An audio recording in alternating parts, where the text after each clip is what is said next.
the basics of what's working and what's not for the 2080 scheme. Paresh, thank you very much for making the time to come to our studio. Very interesting. I haven't really heard anything big negative about this scheme so far. Seems to be that this definitely eases up the cost of owning a home for a buyer who's already reeling under high prices in the Mumbai market. Yeah. See, on the face of it, 80-20 scheme looks very attractive. The benefits to the home buyer is that with limited cash outflow, he can buy a property. This is specifically beneficial for people who are staying on rent. Those who are staying on rent may not be in a position to pay the rent as well as the EMI on the loan.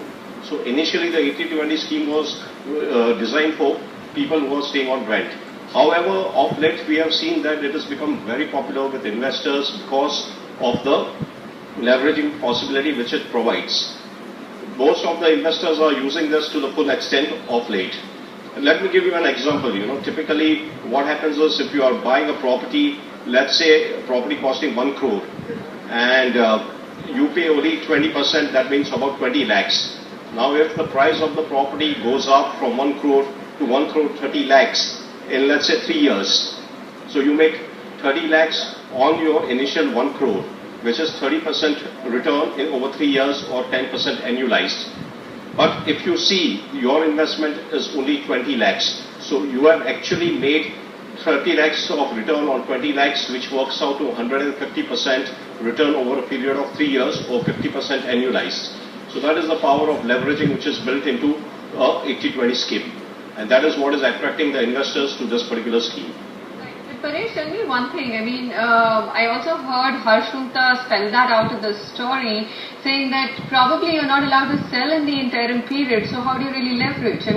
Then perhaps you would only be able to sell at the time of completion, isn't it? Isn't that something that's built in the buyer-seller agreement with the 2080 scheme? Yeah, that is usually built into the 80-20 scheme, because what happens is you are taking a loan. And in between you cannot exit the loans. Most of the reputed developers do not allow you to sell the property till you get a possession.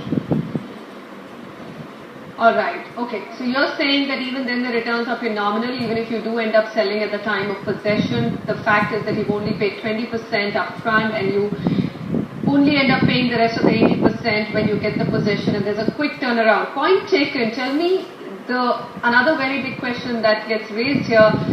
There are no free lunches in the world, so definitely there has to be a premium built on the pricing on such projects. Is that huge? Well, typically sometimes it is built in. Sometimes the premium is built in. But what we need to keep it in mind is that more than the premium, the ADF facility which a developer enjoys under such scheme is more beneficial to them. What happens in case of a conventional loan, when you take a loan, the disbursement from the bank takes place, at the benchmarks linked to construction. So initially, let's say when up to the plinth level, you will get a disbursement of 5%. Then on the next slab, you get another 1% or 2%. Whereas in case of an, 80-20 scheme where there is ADF built in, the entire loan amount or substantial part of the loan amount is drawn upfront. So developer gets that money and developer has to pay interest only at a rate of 10% or 10.5%. Vis-a-vis, if he would borrow it directly as a construction finance from the bank, he would have to pay anywhere between 18 to 20%. So that is the biggest benefit which a developer enjoys. He saves on interest cost, and a part of it is passed on to the buyer, property buyer. So it's not that in all the cases that interest factor is loaded in the price. It's only in some cases it is loaded. Fair enough. This is really interesting. The ADF line that you're talking about, yes, developers are struggling to actually get finance at anything more reasonable than 20-21% in the market.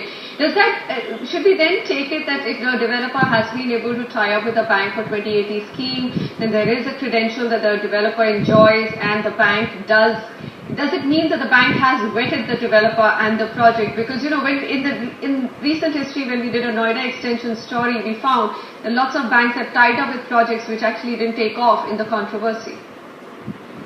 Yeah.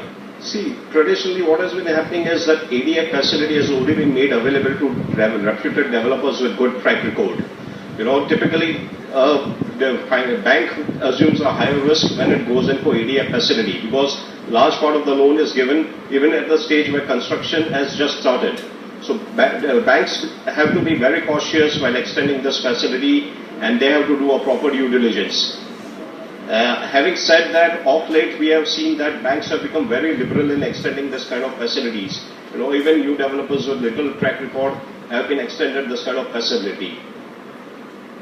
All right, Paresh, I'm glad to hear all those things from you. So complete lowdown on the 2080 scheme. Very interesting perspective. Thank you very much for coming in. It is a hot topic and a topic that the viewers have been asking us to explain on the show as well. So clearly, yes, as we just discussed, 2080 scheme would be beneficial for you if you're living on rent and don't want to start paying heavy EMIs. But it doesn't necessarily mean that if a developer has 2080 scheme, then he is one of the top developers in the market. He could be a well-reputed developer, but as Paresh just pointed out, it is being offered to lots of new developers as well. Meanwhile,